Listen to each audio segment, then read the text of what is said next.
দর্শক বন্ধুরা, আজ আপনাদের সাথে শেয়ার করব পটল দিয়ে তৈরি একেবারে ভিন্ন স্বাদের একটি দুর্দান্ত খাবারের রেসিপি। এই খাবারটি বানানোর জন্য আমি প্রথমে কয়েকটা পটল গ্রেট করে নেব। এখানে আমি 6টা পটল নিয়েছি।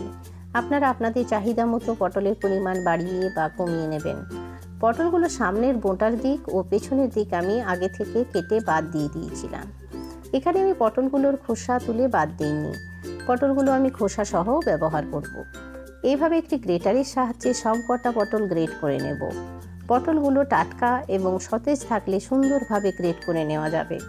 পটল গ্রেট করা হয়ে গেছে। এখন গ্রেটেড পটল একটি মিক্সিং বোলের মধ্যে ঢেলে রাখবো। এরপর প্রায় 1 ঘন্টা ধরে জলে ভিজিয়ে রাখার পর জল ছড়িয়ে নেওয়া মসুর ডাল নিয়ে একটি মিক্সার গ্রাইন্ডারের জারের মধ্যে ঢেলে পেস্ট বানিয়ে নেব। এখানে আমি প্রায় 1 কাপ পরিমাণ মসুর ডাল আগে থেকে জলে ভিজিয়ে রেখেছিলাম।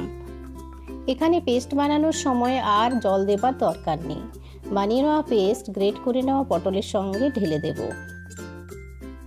এরপর এর সঙ্গে দেব স্বাদ মতো লবণ, আর দেব জিরা গুঁড়ো 1 চা চামচ, দেব কুচানো কাঁচা পাকা লঙ্কা 1 টেবিল চামচ। সমস্ত উপাদান একসঙ্গে ভালো করে মেখে নেব।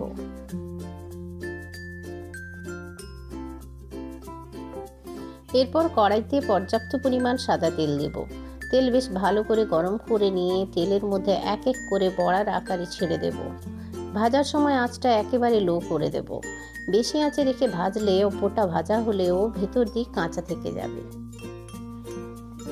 বড়াগুলোর ওপরের দিকগুলো একটি চামচের সাহায্যে মসৃণ করে নেওয়ার চেষ্টা করব।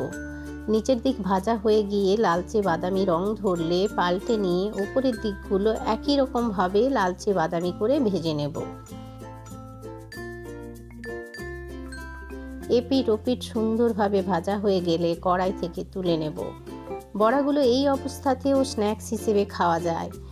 গরম ভাতের সঙ্গেও এই অবস্থায় পরিবেশন করলে দারুণ লাগে। এরপর এইরকম লম্বাটে করে কেটে নেওয়া আলু কড়াইতে থেকে যাওয়া গরম তেলের মধ্যে দিয়ে দেব। এখানে আমি একটি বড় সাইজের আলু নিয়ে লম্বা করে কেটে নিয়েছিলাম। আলুর ওপর অল্প পরিমাণ লবণ ও হলুদ ছড়িয়ে দেব। মাঝারি আঁচে রেখে আলু লালচে করে ভেজে নিয়ে কড়াই থেকে তুলে নেব। এখন থেকে যাওয়া ওই তেলের মধ্যে অল্প পরিমাণ 5 ফোড়ন ও 2টো শুকনো লঙ্কা দেব। ফোড়ন ভাজা হয়ে সুন্দর গন্ধ উঠলে এর মধ্যে 1 চা চামচ আদা বাটা দেব।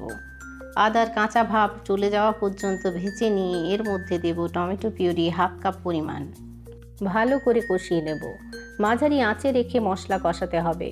টমেটো পিউরি দেওয়ার পর বেশ ভালো করে কষানো হয়ে গেলে এর মধ্যে অল্প পরিমাণ লবণ দেব।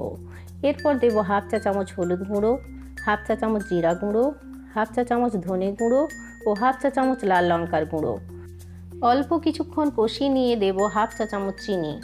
এরপর বেশ ভালো করে মশলা কষিয়ে নিতে হবে। এই রান্নাটিতে আমি পেঁয়াজ রসুন ব্যবহার করিনি। আপনারা চাইলে পেঁয়াজ রসুন দিয়েও এই রান্নাটি করতে পারেন। এরপর ভেজে রাখা আলুগুলো এর মধ্যে দিয়ে অল্প কিছুক্ষণ কষিয়ে নেব। এরপর এর মধ্যে প্রায় 300 ml পরিমাণ জল দিয়ে পাতলা ঝোলের মতো বানিয়ে নেব।